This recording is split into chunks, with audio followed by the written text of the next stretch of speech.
நம சிவாய வாழ்க.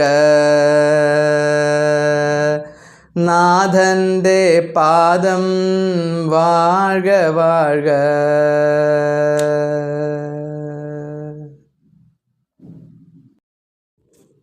മാണിക്യവാചകസ്വാമിയുടെ തിരുവാചകത്തിലെ അടുത്ത പാടലുകളിലേക്ക് നമുക്ക് പ്രവേശിക്കാം.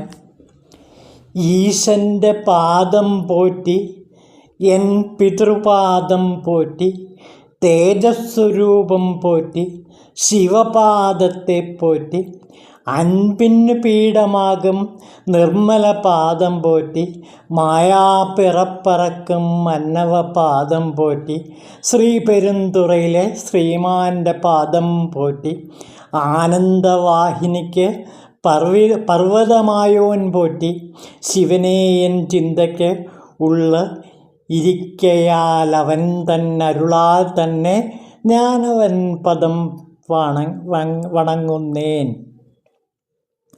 ഞാൻ അവൻ്റെ പാദം വണങ്ങുന്നു. അങ്ങനെയുള്ള ശിവൻ്റെ പാദങ്ങൾ ഞാൻ വണങ്ങുന്നു. എങ്ങനെയുള്ള ശിവൻ?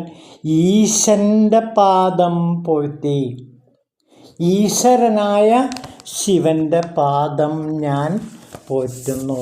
ഈശ്വരൻ്റെ ശിവപാദങ്ങളെ ഞാനിതാ വണങ്ങുന്നു.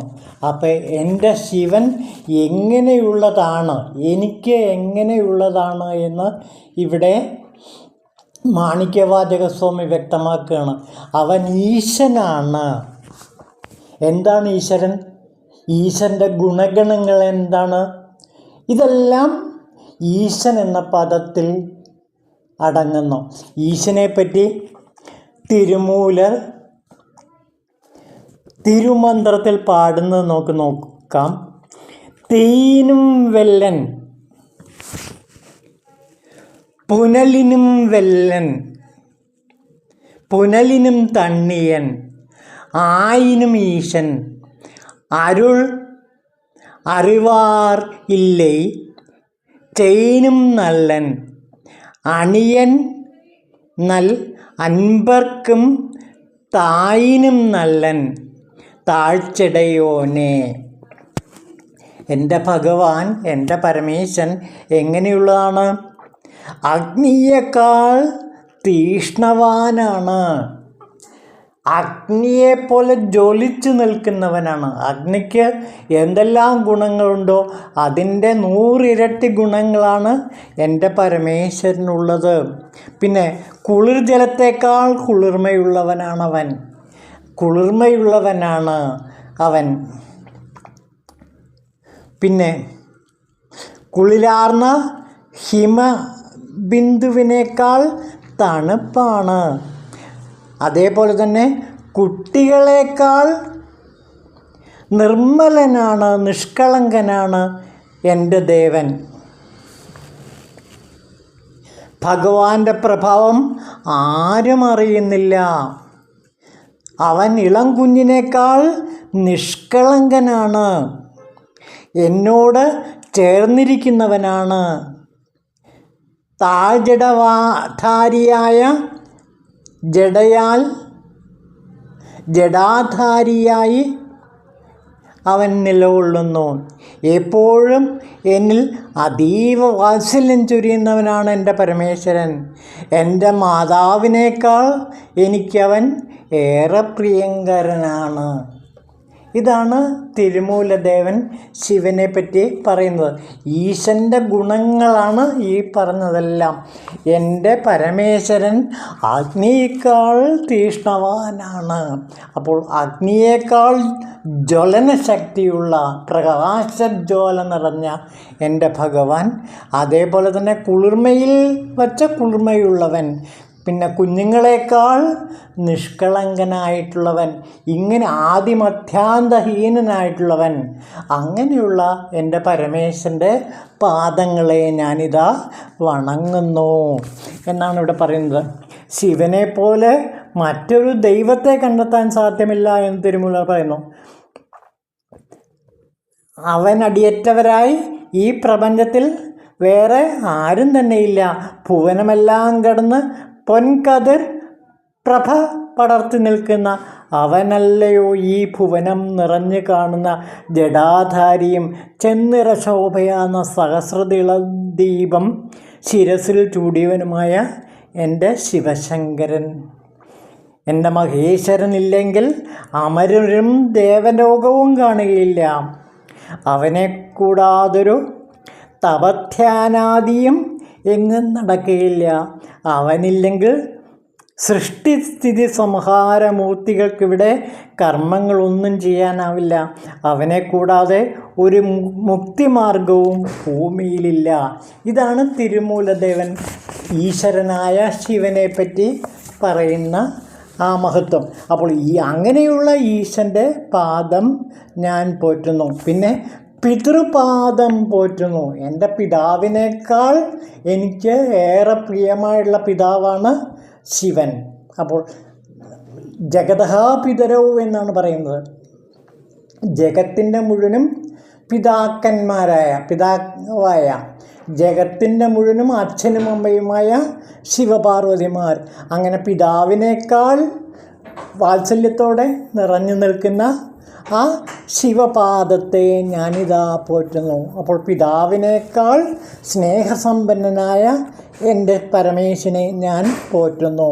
പിന്നെ തേജസ്വരൂപനായ പോറ്റി, തേജസ്സാർന്ന ഭഗവാന്റെ പാദങ്ങളെ ഞാൻ വണങ്ങുന്നു. തേജസ്വരൂപിയാണ്. തേജസ്, ഭാതി, പ്രകാശം. ആ പ്രകാശസ്വരൂപനാണ് എൻ്റെ ശിവൻ. അങ്ങനെയുള്ള ശിവപാദത്തെ ഞാനിതാ വണങ്ങുന്നു. പിന്നെ അൻപിന് പീഠമാകും നിർമ്മലപാദം പോറ്റി. നിർമ്മലമായ പാദം നേരത്തെ തിരുമൂലദേവൻ പറഞ്ഞില്ലേ, അത് തന്നെയാണ് ഇവിടെയും ആവർത്തിക്കുന്നത്. നിർമ്മലമായ പാദം, ഒരു കുഞ്ഞിനേക്കാൾ നിർമ്മലമായ ഹൃദയത്തോടു കൂടിയ ആ ഭഗവാനെ ഞാനിതാ വന്ദിക്കുന്നു. പിന്നെയോ അൻപിന് പീഠമാകും ദേവനെ പോറ്റി. അൻപ്, സ്നേഹം, സ്നേഹത്തിൻ്റെ മഹാ ഇതിഹാസമാണ് പരമേശ്വരൻ. അപ്പോൾ സ്നേഹസ്വരൂപനാണ് പരമേശ്വരൻ. അൻപിന് പീഠമാകും ദേവൻ പോറ്റി. ഇത് ശരിക്കും പറഞ്ഞാൽ തിരുമൂലദേവൻ ശിവസ്തുതിയിൽ പറയുന്ന കാര്യങ്ങൾ തന്നെയാണ് ഇവിടെ മാണിക്യവാചകസ്വാമിയും പറയുന്നത്. തിരുമന്ദിരത്തിൽ ശിവനെപ്പറ്റി ആദ്യ ഭാഗത്ത് 1-ാം തന്ത്രത്തിൽ എന്തൊക്കെയാണോ പറഞ്ഞത് അതിൻ്റെ എല്ലാം സാരസംഗ്രഹമാണ് ഇവിടെ മാണിക്യവാചകസ്വാമി പറയുന്ന ഈ ശിവകീർത്തനത്തിലെ പ്രധാനപ്പെട്ട ഭാഗങ്ങൾ. നോക്കൂ, ഈ അൻപിന് ഉടയവനായ ശിവനെപ്പറ്റി തിരുമൂലദേവനും പറയുന്നുണ്ട്. നമുക്ക് നോക്കാമത്.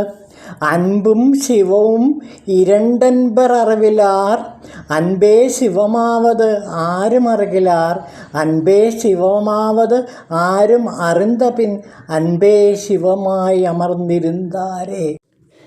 തിരുമൂലർ പറയുന്നു, അറിവില്ലാത്തവർ സ്നേഹവും ശിവനും രണ്ടാണെന്ന് പറയും.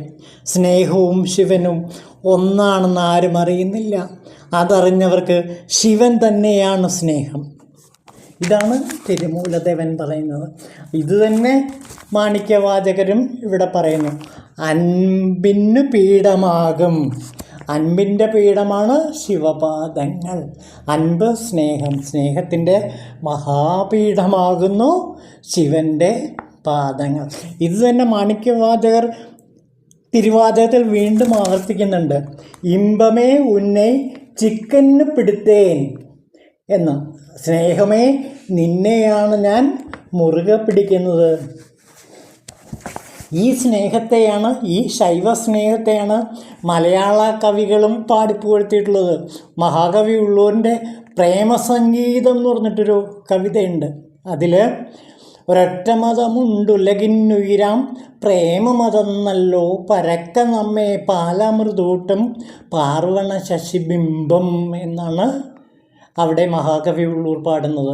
പ്രേമസംഗീതത്തിൽ മാത്രമല്ല, പിന്നെ അതുപോലെ കുമാരനാശാൻ്റെ എല്ലാ കവിതകളിലും ഈ ശിവസ്നേഹത്തെക്കുറിച്ചിട്ടാണ് പാടുന്നത്. അദ്ദേഹം ഗർസിപ്പ അരുവി എന്ന് പറഞ്ഞൊരു ചെറിയ കവിത എഴുതിയിട്ടുണ്ട്. അതിൽ അദ്ദേഹം പറയുന്നുണ്ട്, ആഹന്ത കോശമിക ഞാൻ എഴുതിയിടുകിൽ ഏകം സ്നേഹത്തിന് ആത്മസുഖമെന്നൊരു സംജ്ഞ കൂടി.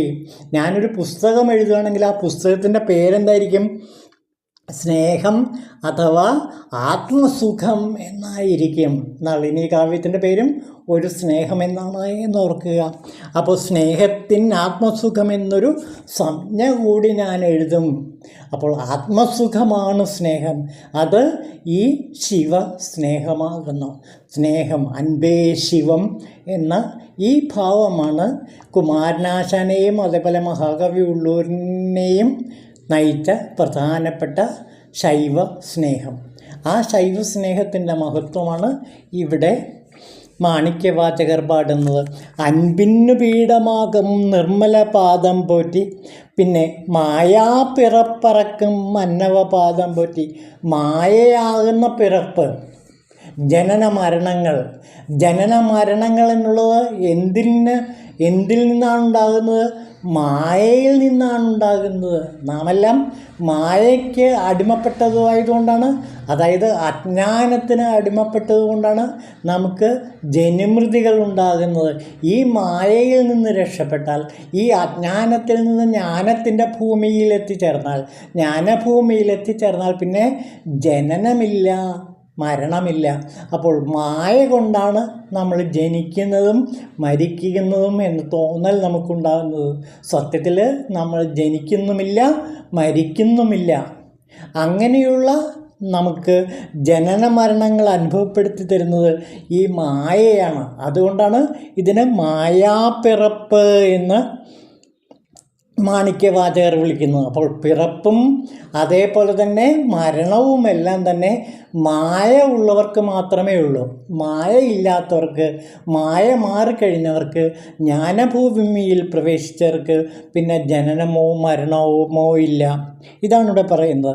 മായാപ്പിറപ്പ് അറക്കും മന്നവപദം പോറ്റി, ശ്രീപെരുന്തുറയിലെ ശ്രീമാൻ്റെ പാദം പോറ്റി. അങ്ങനെയുള്ള പെരുന്തുറയിൽ വാഴുന്ന അല്ലയോ ശിവഭഗവാൻ, അങ്ങയുടെ പാദങ്ങളെ ഞാൻ ഇനി നമിക്കുന്നു. ആനന്ദവാഹിനിക്ക് പർവ്വതമായോൻ പോറ്റി. ആനന്ദവാഹിനിയാകുന്ന പർവ്വതം, ആനന്ദപർവ്വതത്തിൻ്റെ മഹത്വമാണ് അങ്ങയ്ക്കുള്ളത്. അങ്ങയിൽ എപ്പോഴും നിറഞ്ഞ ആനന്ദം മാത്രമേ ഉള്ളൂ.